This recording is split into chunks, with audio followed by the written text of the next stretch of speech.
올 여름이 특별히 많이 더운 것 같습니다. 하나님께서 오른편에 그늘이 되어 주신다는 그 시편 기자의 말이 얼마나 실제가 되는지 모르겠습니다. 하나님이 무더위 가운데 어제, 오늘, 내일 사만사오는 아니지만 이렇게 잠시 더위를 피할 수 있는 그늘을 드리워 주셔서 얼마나 감사한지 모르겠습니다. 여러분, 이 세상이 심판의 날이 가까울수록 점점 끓어오르게 되는 것 같아요. 그게 뭐냐면 지옥의 예행 연습이다, 저는 그렇게 봅니다. 그런데 하나님께서 그 우리의 죄 때문에 심판받아야 될 저희들에게 그 사나운 태양의 빛이 미치지 못하도록 그늘로 막아주고 계시는데, 그것이 바로 주님의 십자가인 것입니다. 오늘 그 십자가의 그늘 아래 피하는 저와 여러분이 되실 수 있기를 축복합니다. 오늘부터 우리 주차에 관한 광고가 특별히 나갔습니다. 저희 교회가 이 그랜빌에 들어오면서 감사하게도 하나님 많은 성도님들을 보내주셨는데, 성도들이 많아진 건 좋은데 그것 때문에 이웃 주민들에게 많은 불편을 끼칠 뿐만 아니라 우리가 DA를 받으면서 지키겠다고 한 이 국가에 대한, 카운슬에 대한 약속을 이제는 우리가 지키지 못하는 그런 가운데 있습니다. 우리 DA를 신청한 이 무슬림들에 대해서 이 주민들이 또 반대하고 있는 가장 중요한 내용이 뭐냐면, 이 코리안 처치가 들어와가지고 지금 트래픽에 문제가 생기고 주차에 문제가 생겨가지고 많은 불편함을 겪고 있는데 모스크까지 들어오면 감당할 수 없다는 거예요. 그러면서 그들이 컴플레인 레터를 내는 그 중요한 이슈가 뭐냐면, 우리 코리안 처치가 제대로 약속을 지키지 않는다는 것입니다. 특별히 우리 2부 예배, 사실은 저희들이 DA 신청할 때 조건은 뭐냐면 한 공간에 700명 이상이 같이 예배 드릴 수 없어요. 700명까지만, 그러니까 어떤 예배든지 그 한순간에 700명 아래에만 예배를 드려야 되는데, 사실은 2부 예배 때 우리 아이들과 어른들 그리고 또 섬기시는 분들 이게 합하면 이제 700명이 벌써 넘어섰습니다. 그러니 자연스럽게 이 교통의 문제가, 주차의 문제가 심각해질 수밖에 없는 것입니다. 우리가 법을 지키지 않으면서 무슬림들을 향하여 들어오지 마세요 라고 할 수 없는 것입니다. 그런 부분에서 이 지역 주민들 선교하기 위해서 저희들이 하나님 앞에서 약속한 대로 우리의 불편을 감수하면서 양보하고, 또 우리 자신이 좀 불편한 가운데 서기만 하면 모든 일들이 자연스럽게 해소될 수 있을 것 같습니다. 우리 2부 예배 성도님들이 가급적이면 1부 예배 아직 빈자리가 있고, 1부 예배는 주차에 큰 어려움이 없기 때문에 1부 예배로 옮겨 오실 수 있도록 방안을 생각하고 있는데요. 우리 1부 예배 오신 성도님들 가운데 봉사 때문에 2부 예배까지, 3부 예배까지 계셔야 되는 분들은 이 2부 예배 때 오시는 분들을 위해서, 그분들만이 아니라 사실은 이 주민들에게 어려움을 끼치지 않도록 하기 위해서 작은 순종이지만 여러분이 지금까지 해오시던 것과 조금 불편하고 힘든 자리로 나가주시면 감사하겠습니다. 여러분, 지난 주일 하나님 우리에게 교회를 사랑하라고 말씀하셨는데, 교회 사랑하는 것은 거창한 것이 아닙니다. 아주 작은 것 하나부터 실천할 때에 그것이 하나님의 교회를 사랑하는 것이 될 수 있고, 교회가 감당해야 될 본연의 사명들을 제대로 잘 감당할 수 있는 자리에 서게 될 줄 믿습니다. 여러분, 월요일부터 시작해서 하나님께서 마태복음의 말씀을 묵상하게 하셨습니다. 마태, 마가, 누가, 요한, 예수님에 관한 복된 소식을 전하는 4권의 책이 있습니다. 복음서라고 이야기를 합니다. 매년마다 다른 복음서를 가지고 한 해를 시작하고 있습니다. 근데 하나님께서 왜 4권이나 되는 다른 복음을 허락해 주셨을까? 그런 질문을 가지게 되는 것입니다. 하나님께서 이 복음서를 기록하게 하실 때에는 이 복음서를 받는 사람들이 각각 달랐고, 물론 쓰는 사람들도 달랐고, 그 다음에 이 복음서를 통해서 예수님이 어떤 분이신가라고 하는 것을 강조하면서 드러내려고 하는 부분이 각각 다르기 때문에 다른 복음서를 주셨습니다. 그래서 우리가 이제 마태복음을 읽을 때는 원래 이 마태복음을 기록한 마태를 통해 하나님께서 이 마태복음 안에서 저와 여러분에게 나타내 주고자 하시는 예수님의 참된 모습을 저희들이 이 마태복음 전체를 묵상하고 읽는 가운데서 누리는 것이 중요합니다. 하나님께서 4권의 복음서를 주셨지만 그 4권의 복음서가 나타내고 있는 예수님의 모습은 각각 다릅니다. 마가복음은 종으로 오신 예수님을 드러냅니다. 누가복음은 사람으로 오신 예수님의 모습을 드러냅니다. 요한복음은 하나님의 아들로 오신 예수님의 모습을 드러냅니다. 그러면 이 마태복음에서 하나님께서 드러내기를 원하시는 예수님의 모습은 어떤 모습일까요? 왕으로 오신 예수님입니다. 여러분, 우리가 이미 1장부터 쭉 묵상했는데요, 1장에 나타나는 게 무엇입니까? 예수님을 처음 딱 소개할 때 아브라함과 다윗의 자손 예수님이시다, 그렇게 소개하고 있는 것을 볼 수 있습니다. 여러분, 이 다윗의 자손이란 말은 무슨 말입니까? 그 당시 예수님 당시에 다윗 왕국은 무너지고 없었습니다. 왕이 없었습니다. 사실은 바벨론에 의해서 유다가 망한 다음부터 왕은 세워지지 못하고 있었습니다. 포로기한이 끝나고 돌아와도 왕이 없었습니다. 그러면 그 당시 예수님이 오셨을 때 이스라엘 나라를 다스리고 있는 왕은 누구였습니까? 로마의 황제가 이스라엘을 식민지로 삼으면서 최고의 권력을 가지고 다스리고 있었습니다. 그 당시에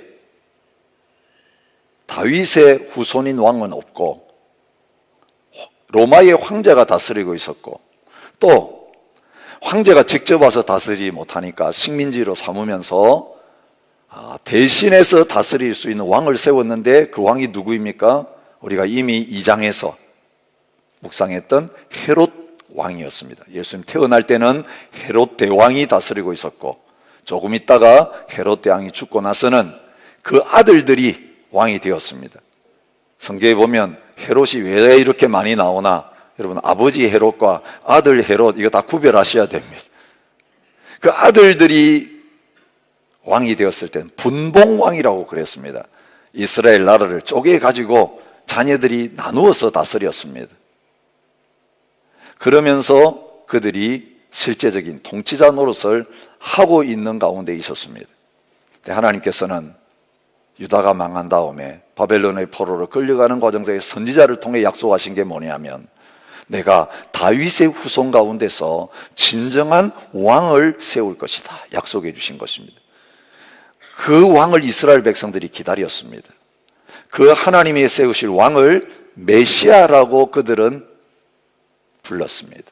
하나님이 왕을 세울 때 기름을 부어서 왕을 세우는데, 그런 부분에서 기름 부음 받고 오셔서 온 이스라엘 백성들을 모든 억압에서부터 건져주실 자기 민족의 왕, 유대인의 메시아, 유대인의 왕을 기다리는 가운데 있었습니다.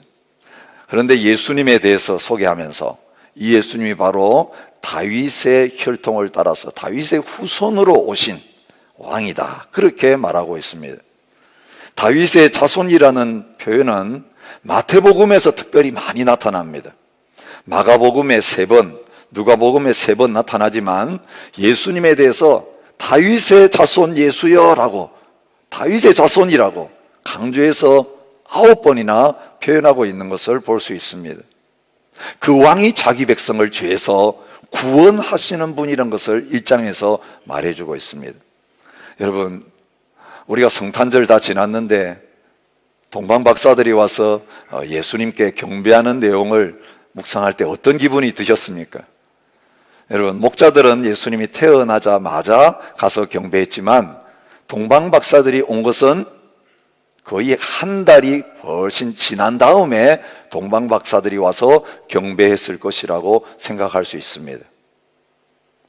여러분, 어린아이가 태어나면 7일 동안 부정하고 33일이 또 33일이 지나야 완전히 깨끗해져서 40일이 지나면 성전에 올라가 가지고 결례를 행하도록 되어 있습니다. 누가복음에는 그게 나타나 있습니다.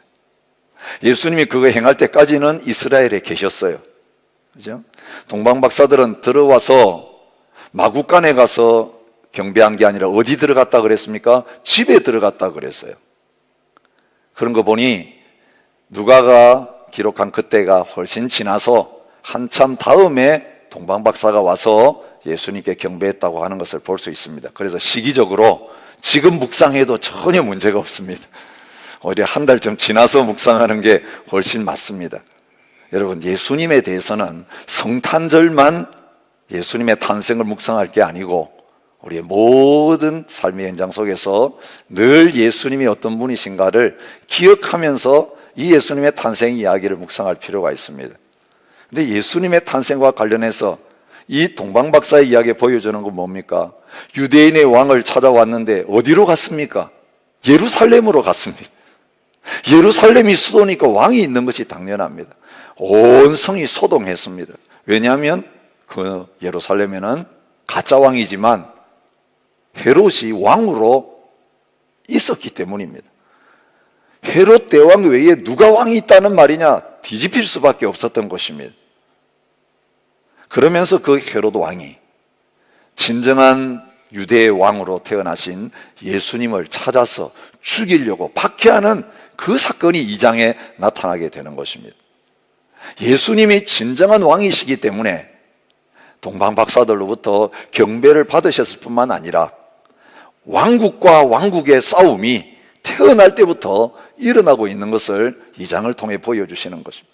3장에서 우리가 묵상한 건 무엇입니까? 세례 요한에 관한 이야기입니다. 세례 요한은 누굽니까? 왕이 행차하기 전에 먼저 앞서가면서 왕이 오신다 준비해라고 하는 전령이었습니다. 그래서 예수님은 왕으로 그 나라를 이 땅에 세우시기 위해서 오시기 전에 세례 요한을 보내셔서 그 길을 준비하게 하셨는데 그 길 준비하는 가장 핵심이 무엇입니까? 회개의 세례를 전파하는 것이었습니다. 진정한 회개만이 예수님이 왕으로 오셔서 세우실 하나님의 나라를 준비하는 것임을 보여주는 것입니다. 그리고 길이 준비되고 나서 예수님이 등장하시죠. 이제는 하나님의 나라의 왕으로서 사역하시기 전에 세례를 받으시고 성령이 그에게 임하시고 이제는 영적인 하나님의 나라, 마귀의 왕국을 무너뜨리고 하나님의 왕국을 온 세상 가운데 세우시기 위해서 가짜 왕 노릇하는 이 마귀의 시험을 받으시면서 아담은 유혹에 빠져서 넘어지고 범죄함으로 말미암아 그 모든 후손들, 그를 따르는 자들을 다 죽음 가운데로 몰고 갔지만 참된 왕으로 오신 예수님은 영적인 싸움에서 마귀의 시험을 이기시고 승리하심으로 말미암아 마귀에게 종노라던 백성들을 자유케 하시고 풀어주시는 그 일을 앞으로 하실 것이다. 사단에게 시험을 받으시는 그 일을 통해서 보여주신 것입니다. 그리고 나서 이제 본격적인 사역을 시작하시는 내용이 오늘 본문에 나타난 말씀인 것입니다. 여러분, 오늘 이것은 2000년 전 예수님 때에 일어난 일로 끝난 것이 아니라 거기서부터 시작되어 가지고 지금까지 진행되고 있고 그리고 예수님이 다시 오시면 끝나게 되어지는 그 사역이 되는 것입니다. 그 핵심이 무엇입니까? 회개하라, 천국이 가까이 왔다 하시면서 하나님의 나라에 대해서 예수님께서 말씀해 주신 것입니다.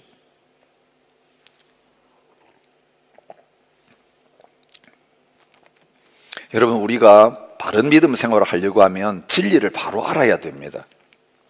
성경을 읽으면서 이것이 무슨 뜻인지 바로 알지 못하고 오해하면 잘못된 믿음을 가지게 되고 잘못된 믿음을 가지게 되면 잘못된 신앙생활을 할 수밖에 없는 자리에 있는 것입니다. 그렇기 때문에 오늘 우리가 예수님께서 왜 오셨는가, 예수님이 세우려고 하는 하나님의 나라가 무엇인가 라고 하는 부분들을 분명히 붙들고 있어야 앞으로 마태복음을 묵상하면서 산상보훈을 이야기하시는 이유가 뭔지, 제자들에 대해서 그렇게 계속 강조하시는 이유가 뭔지, 재림에 대해서 말씀하시는 이유가 뭔지, 왜 고난을 받으시고 십자가에 죽으시고 부활하셨는지, 이 모든 것들이 정확하게 바르게 이해되어질 수 있는 것입니다. 하나님께서 예수님을 통해 보여주시고 말씀을 통해 드러내신 이 사실을 있는 그대로 바로 이해하고 바로 믿고 바로 순종하는 자리에 나가는 저와 여러분이 되실 수 있기를 바랍니다. 여러분, 제가 제목을 하나님의 나라를 선포하십시오라고 했는데 오늘 본문에 하나님의 나라라는 게 등장하지 않는데 왜 이런 제목을 붙였는가 궁금해하실 분이 있을 것입니다. 여러분, 마태복음에는 32번 천국이라고 하는 단어가 나옵니다. 하나님 나라라는 단어는 4번, 아버지의 나라라는 말이 5번, 인자의 나라라는 말이 2번, 예수님의 나라라는 말이 1번 나오고 대부분은 천국이라는 말이 나옵니다. 그런데 예수님의 생애를 똑같이 기록하고 있는 병행본문이라고 그래요. 같은 사건을 기록하고 있는 마가복음, 누가복음의 기록을 보면 예수님, 이 마태가 기록할 때 천국이라고 기록한 이것을 뭐라고 기록하느냐 하면 하나님의 나라라고 기록하고 있는 것을 보게 됩니다. 마태복음은 누구를 대상으로 쓴 복음이냐면 유대인을 대상으로 쓴 복음이에요. 이 유대인들은 하나님의 이름을 직접 부를 수가 없어요. 그래서 하나님이라는 말 자체를 쓰지 않습니다. 야훼 하나님, 너무 거룩한 4글자이기 때문에 그 야훼라는 하나님의 이름을 직접 부르지 않고 아도나이, 주님이라고 대신 불렀어요. 그래서 4글자 하나님의 이름 밑에다가 아도나이라고 하는, 주님이라고 하는 그 모음만 갖다 붙인 거예요. 근데 이걸 그대로 읽으면 여호와가 되는 거예요. 이스라엘 백성들은 여호와라고 하나님 부른 적이 없어요. 야훼 하나님이라고 하나님의 이름을 부르지만 그러나 직접 부르지 못하고 아도나이, 그 4글자가 나오면 주님이란 뜻으로 아도나이라고 불렀을 뿐이에요. 그래서 하나님을 함부로 부르지 못하는데 하나님의 나라 부를 수가 없어요. 그 대신 하나님이 계시는 하늘, 하나님을 하늘로 대신 표현한 거예요. 그래서 우리 한글 성경에는 천국이라고 번역이 됐지만 제대로 번역하면 무슨 나라입니까? 하나님의 나라가 아니고 하늘나라, 이렇게 하나님의 나라를 이해했던 것입니다. 여러분, 예수님이 등장하셔서 제일 먼저 선포하신 내용이 바로 회개하라, 천국이 가까웠다. 하나님의 나라에 대해서 선포하신 것이. 누구의 선포입니까? 나라에는 주권자인 왕이 있어야 되고 통치자가 있어야 되고 백성이 있고 땅이 있어야 되는데 예수님이 왕으로 등장하시면서 이제는 내가 세우는 나의 나라, 그죠? 하나님의 나라는 예수님의 나라고 인자의 나라고 동시에 아버지 하나님의 나라인 것을 마태복음을 통해 보여주고 계시는데 그 나라가 가까이 왔다고 말씀하시는 거예요. 여러분, 누가복음에 보면 바리새인들이 예수님께 나와가지고 하나님 나라에 대해서 질문하고 있는 내용이 나와요. 어느 때 하나님의 나라가 임합니까? 여러분, 이 바리새인과 유대인들은 하나님의 나라를 기다렸지만 어떤 하나님의 나라를 기다렸습니까? 다윗의 후손인 메시아가 와가지고 로마 제국을 몰아내고 저 가짜왕 헤롯을 다 몰아내고 예루살렘에 올라가가지고 그곳을 다윗처럼 수도로 삼아서 독립을 이루고 그리고 그 수준이 아니라 온 세상을 통치하고 다스리게 되는 그 하나님의 나라 기다렸습니다. 유대인만을 위한 하나님의 나라였습니다. 정치적인 하나님의 나라였습니다. 세상 권력을 통해 가지고 이루어지는 하나님의 나라를 기다리면서 예수님이 하나님의 나라 자꾸 이야기하니까, 천국 이야기하니까 자기들이 생각하는 그것을 예수님이 말씀하신 줄 알고 흥분된 거죠. 들뜬 거죠. 예수님의 제자들까지도 예수님 따르면서 기대했던 게 누가 오른쪽에 앉고 누가 왼쪽에 앉고 기대한 거 보면 하나님의 나라에 대해서 예수님이 말씀하시는 그 생각을 갖지 못했던 것을 볼 수 있는 것입니다. 언제 임합니까? 기대감이 가득 차서 물었을 때에 예수님이 뭐라고 대답하시냐면, 하나님의 나라는 볼 수 있게 임하는 것이 아니요 또 여기 있다 저기 있다고도 못하리니 하나님의 나라는 너희 안에 있느니라 라고 말씀하시는 거예요. 너희 안에 있다는 말은 우리 마음에 있다는 이야기가 아니에요. among you예요.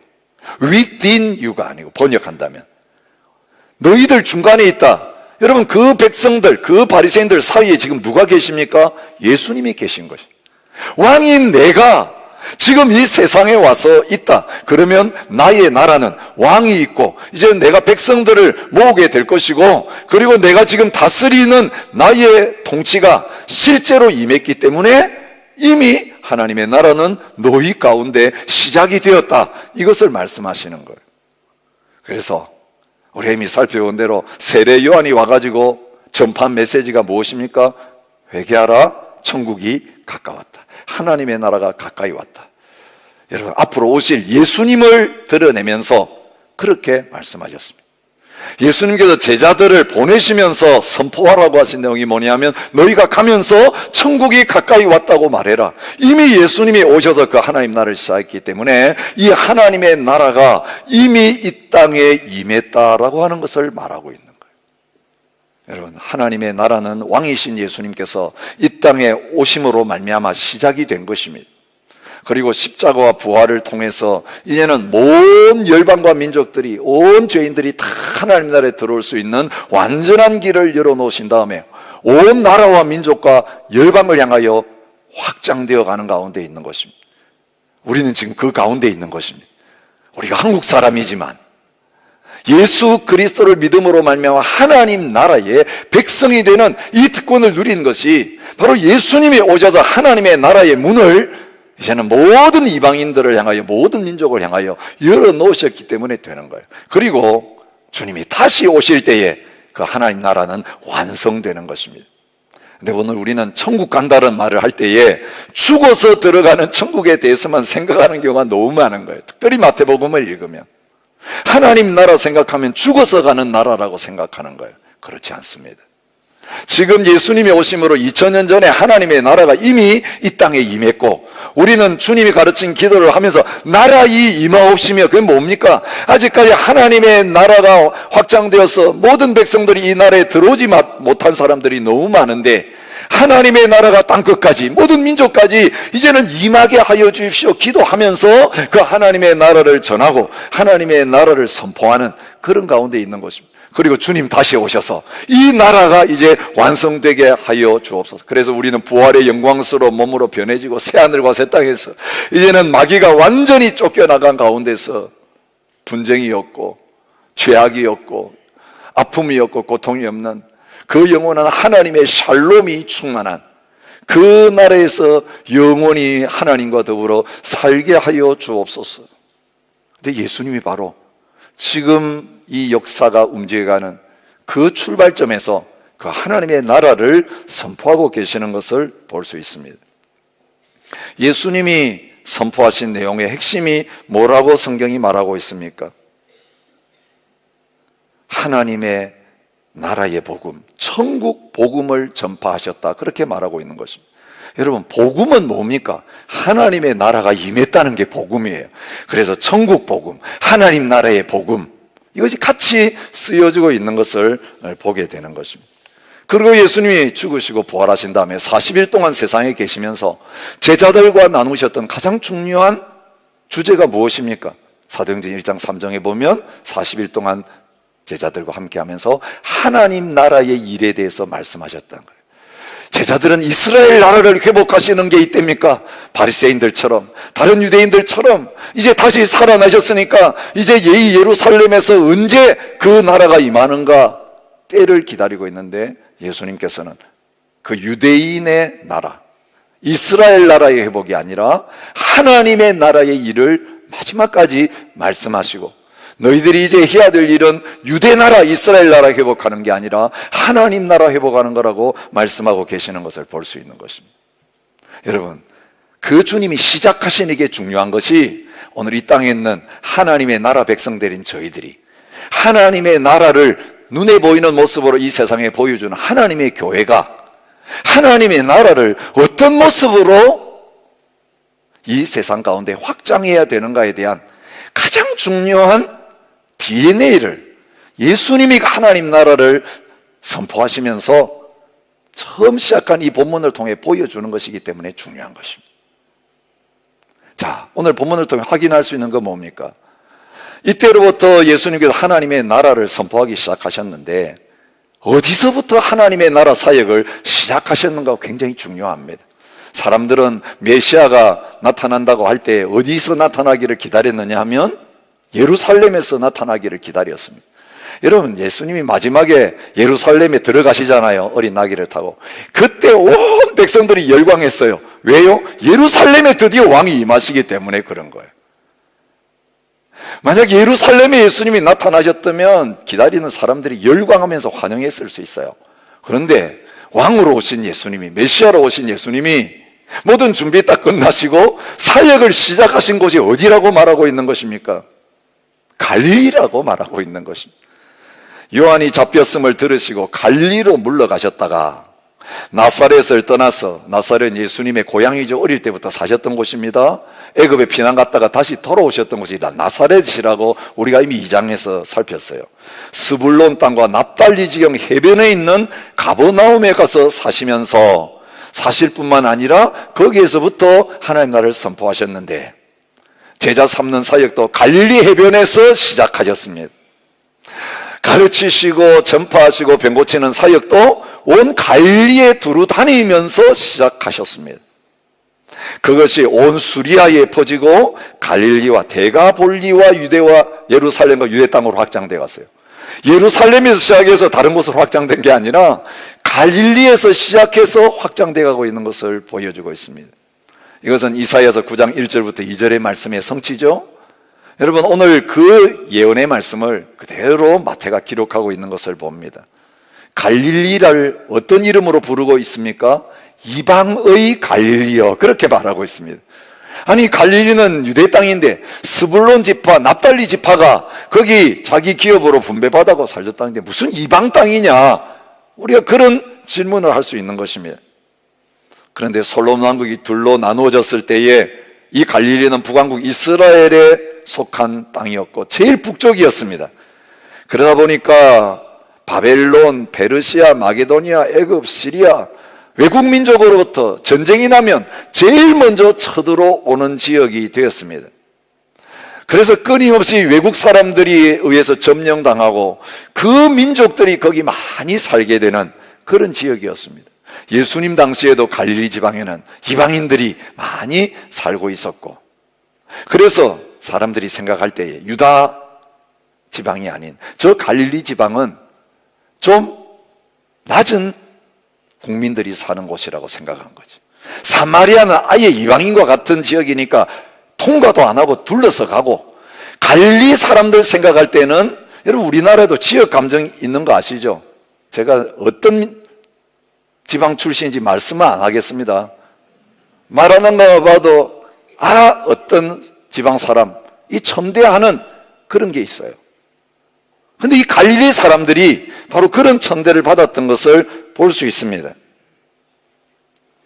여러분, 예수님의 꼬리표처럼 따라다니는 게 뭐냐면 갈릴리 나사렛에서 나온 선지자 예수라는 표현이었습니다.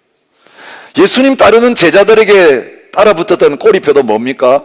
갈릴리 출신 예수를 따르는 갈릴리 사람들이라는 거예요. 한 여종이 불 쬐고 있는 베드로에게 와가지고 그가 예수님 따르는 제자라고 하는 것을 드러내면서 뭐라고 이야기합니까? 너도 갈릴리 사람 예수와 함께 있었다, 그렇게 말합니다. 이 갈릴리 사람이라는 것은요, 선한 것이 거기서 나올 수 없는 낮은 지방 출신이라는 뜻이 있었습니다. 요한복음에 보면 초막절에 예수님이 설교하신 다음에 무리들이 어떤 사람은 참으로 선지자라고 따르고 어떤 사람은 그리스도라고 했지만 다른 사람들은 예수님이 그 선지자도 아니고 그리스도 아니라고 하면서 그 이유를 어떻게 됐냐 하면 그리스도가 어찌 갈릴리에서 나오겠느냐, 그렇게 말합니다. 바리새인들이 사람 보내가지고 잡아오라 그랬는데 그냥 빈손으로 왔을 때에 논쟁이 붙죠. 그때 니고데모가 예수님을 옹호하는 발언을 하니까 그 바리새인들이 니고데모에게 뭐라고 합니까? 너도 갈릴리에서 왔느냐? 찾아보라, 갈릴리에서는 선지자가 나지 못하느니라고 말합니다. 사도행전에서 복음이 증거될 때에 여러분 일어났던 일은 저 사람들이 다 갈릴리 출신이 아니냐라는 것이. 여러분 뭘 의미합니까? 하나님의 나라는 이제는 유대인만의 나라가 아니라 모든 이방 민족들, 이 땅에서 어둠에 속한 사람들, 땅의 백성들, 천대받는 사람들, 가난한 사람들, 병든 사람, 아무 권력이 없는 그 사람들을 향하여서 하나님의 나라의 문이 활짝 열리기 시작했다는 것을 보여주고 있습니다. 그래서 세리와 창녀들이 제일 먼저 들어오는 것입니다. 이방인들이 들어오는 것입니다. 로마 백부장이 예수님의 은혜를 받고, 가난한 여인이 하나님의 은혜를 받고, 여러분 마태복음에는 특별히 이 이방 사람들의 믿음을 예수님이 특별히 칭찬하시는 그런 모습으로 가득한 것입니다. 여러분 1장을 시작할 때 하나님께서, 예수님께서 유대민족만의 왕이 아니라 예수님이 세우려고 하는 날은 온 민족들을 위한, 이방을 위한 왕이시고 유대인과 이방인의 왕으로서 온 민족들을 다스리시는 하나님의 나라를 세우신다는 것을 보여주셨어요. 1장 시작하면서 다윗의 후손일 뿐만 아니라 예수님은 아브라함의 자손인 것을 말씀하고 계시죠. 아브라함은 누굽니까? 너를 통해 모든 민족이 복을 받을 거라고 하는 믿음의 조상이에요. 그리고 그 예수님의 족보 가운데 이방 여인들이 등장하도록 하심으로 말미암아 예수님은 온 이방인들, 온 민족들을 구원하신 분인 것을 마태복음을 통해 보여주시는 거예요. 그래서 동방에서 온 박사들이 예수님께 예배하는 거예요. 자기 민족들은 말씀을 알면서도 예배하러 안 가는데, 예수님을 만나러 가지 않는데 멀리 동방에서 온 이방인들의 경배를 받고 계시는 왕 대신 예수님의 모습을 보여주고 있는 것입니다. 누가복음 곳곳에 그게 많습니다. 이 천국 복음이 모든 민족에게 증거된 다음에 하나님의 나라는 완성되게 될 것을 말씀하세요. 예수님이 떠나면서 제자들에게 분부한 것도 무엇입니까? 모든 민족을 제자 삼으라는 것입니다. 여러분, 예수님이 오셔서 갈릴리에서 시작하신 이 하나님의 나라의 사역을 통해서 저와 여러분들을 그 하나님의 나라로 초청하시는 그 문을 열어두신 것을 기억하면서 감사하는 저와 여러분이 되실 수 있었으면 좋겠습니다. 네, 여러분, 하나님의 나라 세우시면서 어떤 모습으로 시작하십니까? 나라를 세우려면 군사들을 모으고, 그죠? 조각을 하고, 그 다음에 이 로마를 몰아내려고 하면 많은 무기들을 갖추고, 여러분, 파워 게임이잖아요. 힘이 있어야, 세상적인 권력과 힘이 있어야 나라를 세우실 터인데, 예수님이 선포하시면서 거창하게 선포하셨어요. 하나님의 나라가 가까웠다 선포하셨는데, 좀 우스운 건 뭐냐면 갈릴리에서 시작했다는 게 우습고요, 그 다음에는 하시는 일이 뭐냐, 바닷가 다니시다가 고기 잡는 4사람 불러가지고 나를 따라오너라. 이게 뭐냐면 여러분, 조각을 하시는데 이 어부 출신들을 부르셔가지고, 그것도 갈릴리 사람이란 꼬리표가 따라다니는 못 배운 사람이다, 천대받는 백성이다, 어둠에 속한 사람이라고 하는 그런 세상 사람들, 특별히 서울 사람인 예루살렘 사람, 유대 사람이 비웃고 고숨치는 이 사람들 며칠을 불러가지고 3년 동안 데리고 다니시면서 제자로 삼으시는 일을 하셨다는 것입니다. 여러분, 하나님의 나라는 사람을 통해서 시작돼요. 주님을 주라고 고백하고, 이제 나는 더 이상 세상을 따르지 않고 주님만을 따르겠습니다라고 헌신하는 진정한 제자들, 여러분, 숫자가 작아도 그 제자들을 통해서 하나님의 나라의 기초가 놓여지고, 예수님이 물론 다른 사역 많이 하셨지만 가장 핵심적인 사역 중의 사역, 시작하시면서부터 보여주신 가장 중요한 사역은 뭐냐면 사람들을 주님의 제자로 삼는 사역이었습니다. 근데 제자 삼는 사역의 방법이 무엇입니까? 그들을 가르치시는 것이었어요. 우리가 첫째 주일 생각한 것처럼 그들을 한 사람 한 사람 데리고 다니시면서 말로만 가르치신 것이 아니라 삶으로 보여주시면서, 아, 말씀이 실제가 될 수 있구나, 예수님의 말씀이 살아있구나. 그래서 이 제자 삼는 사역이 하나님 나라를 세우는 가장 중요한 사역이라는 거예요. 예수님은 예배부터 만들지 않으셨어요. 예수님은 교회부터 세우지 않으셨어요. 여러분, 교회가 누굽니까? 사람이 교회입니다.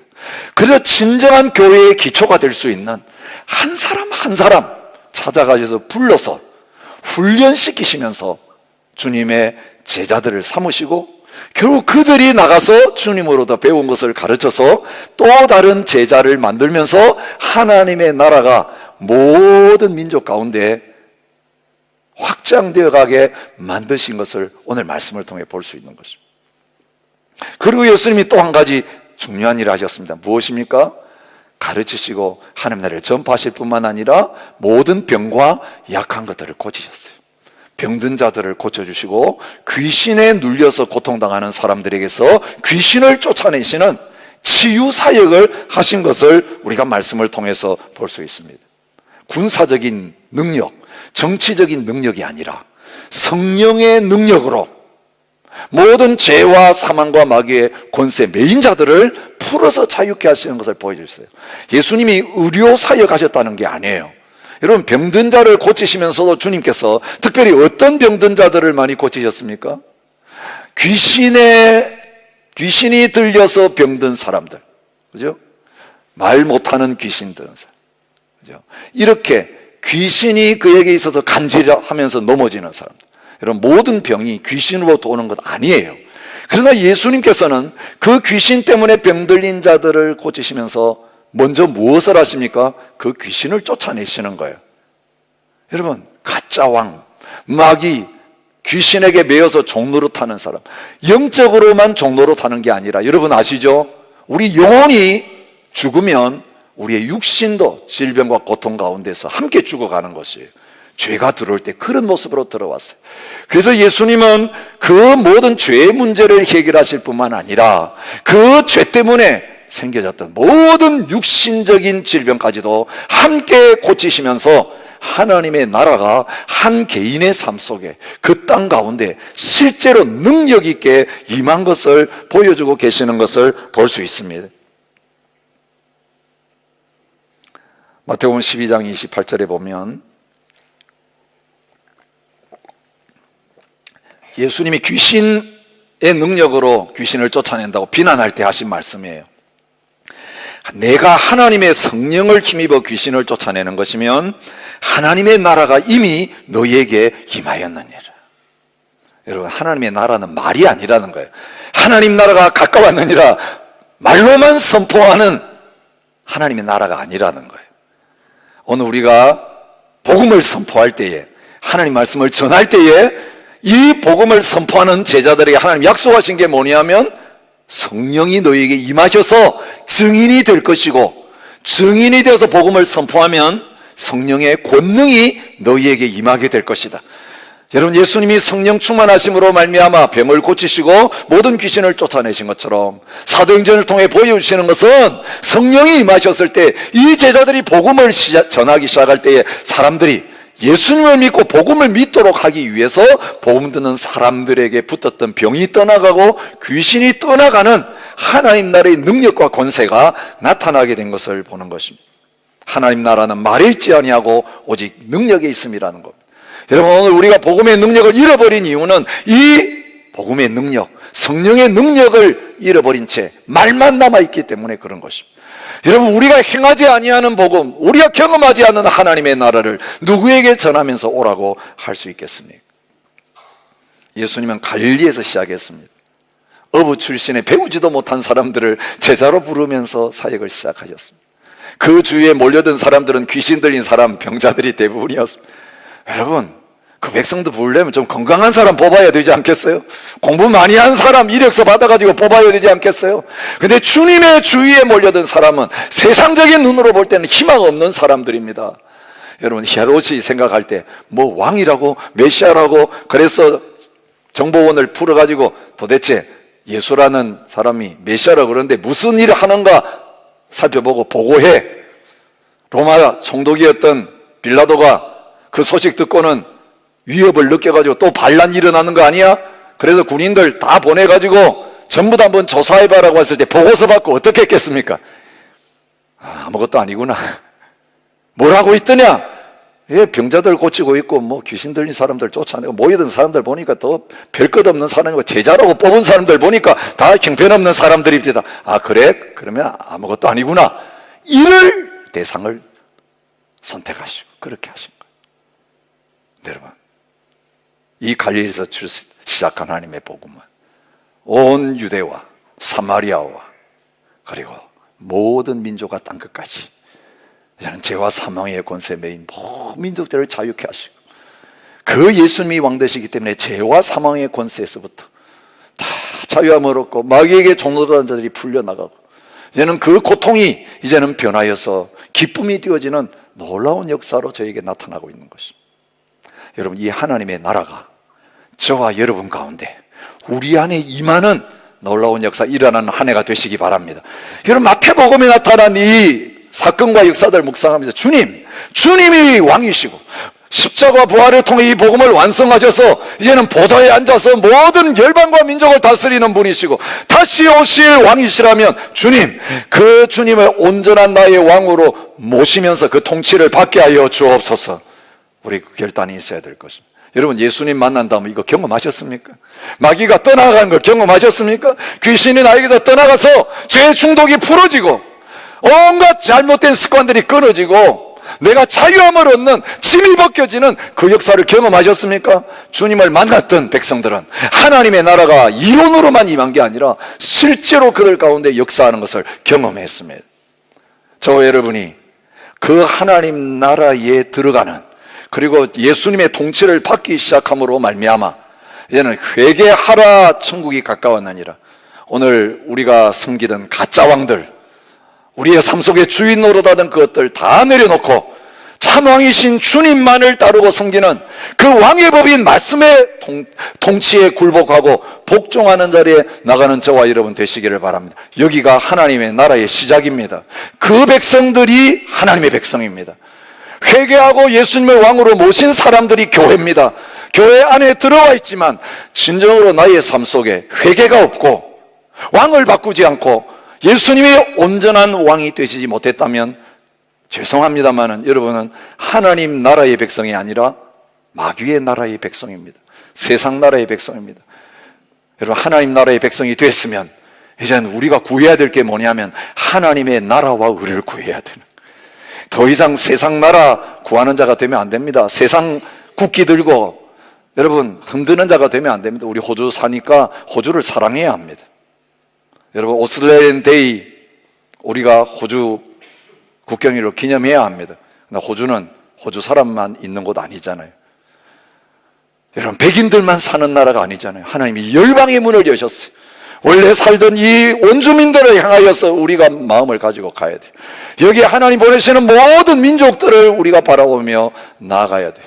이제는 더 이상 세상 나라, 대한민국, 호주 이런 세상의 나라를 위해서 헌신하고 올인하는 사람이 아니라 과거에는 하나님의 나라를 몰랐기 때문에 여기에 빠져 이게 전부인 줄 알고 그 깃발 들고 나갔던 사람이지만 그 우리나라 잘 되게 해주십시오, 내가 사는 나라 잘 되게 해주십시오, 이것만 구했지만 이제는 예수 그리스도의 십자가의 복음 안에서 온 민족과 열방들을 향하여 확장되어가는 이 하나님의 나라를 구하며 살아가는, 그리고 그 나라의 부르심을 받았을 때 너 이제 사람 낚는 어부가 되라, 나를 따르라 주님이 콜링하실 때에 우리 것들 다 내려놓고 이제 그 나라를 위해서 모든 것 버려두고 따르던 제자와 같이 이제는 주님 따라다니면서 주님의 가르침을 받고 그 주님의 은혜를 경험하고 그 다음에 주님 떠나실 때는 누구에게 맡겼습니까? 이 훈련된 제자들에게, 너희들이 모든 민족에게 가서 내가 했던 것처럼 하나님 나라를 전파하고 하나님의 나라의 복음을 가르치고 그 하나님의 능력으로 모든 마귀에게 매인 자들을 다 풀어서 하나님 백성 되게 하는 그 일을 해라. 사도행전을 보면 모든 흩어진 자들이 했던 거, 바울이 전했던 거 딴 거 아니었습니다. 하나님의 나라를 전하고 하나님 나라의 복음을 전하고 가르치고 그리고 그들을 제자 삼아서 이제는 예루살렘에서 시작했지만 땅끝까지 모든 민족에까지 하나님의 나라가 확장되는 놀라운 역사를 이루게 하셨습니다. 여러분, 2019년이 시작되면서 이 한 해 왕 되신 예수님께서 자기의 통치의 영역을 점점 넓혀가시는 한 해가 되기를 원합니다. 옛날에는 일주일에 하루만 주님 앞에 드렸는데 6일 전부, 7일 전부를 주님 앞에 드리기를 원합니다. 10의 1만 주의 것으로 드리는 수준에서 나의 가진 모든 것이 왕의 것입니다라고 드릴 수 있는 하나님의 나라가 내 경제적인 영역 속에 들어오는 역사가 일어날 수 있기를 바랍니다. 하나님, 나의 전부가 주님의 것입니다. 주님, 모든 것을 다스려 주십시오. 우리 개인의 삶 속에 하나님의 나라가 임하기를 바랍니다. 교회 모든 영역 가운데 하나님의 나라가 능력 있게 임하는 역사가 일어날 수 있기를 축복합니다. 우리 가정에 하나님의 나라가 임하기를 원합니다. 우리가 가는 직장과 학교에 하나님의 나라가 임하기를 바랍니다. 오늘 우리가 하는 사업의 현장에 우리가 하나님의 나라를 위해서 하나님 여기 보내 일하고 있습니다. 사람들이 우리를 통해 하나님의 나라를 경험하게 된 역사 일어나기를 원하고, 우리가 복음 들고 나가는 모든 지역마다, 모든 나라마다 하나님의 나라가 확장되어가는 복된 한 해가 되시기를 주님의 이름으로 축복합니다. 우리 함께 자리에 일어나셔서 이 하나님의 나라를 구하며 나갔으면 좋겠습니다. 주님, 어서 오십시오. 하나님의 나라의 완성이 우리의 소망이요 꿈입니다. 기도의 제목입니다. 여러분, 우리의 관점이 세상만 바라보고 살아가던 자리에서 보이지 않는 하나님의 나라 왕 되신 주님이 이미 오셨고 보좌에 앉으셔서 다스리고 계시는데, 영광스럽게 다시 오실 그 주님을 소망하면서 하나님의 나라를 구하는 한 주간이 되게 하시고 이 한 해가 되게 하옵소서. 함께 찬양하며 나가셨으면 좋겠습니다.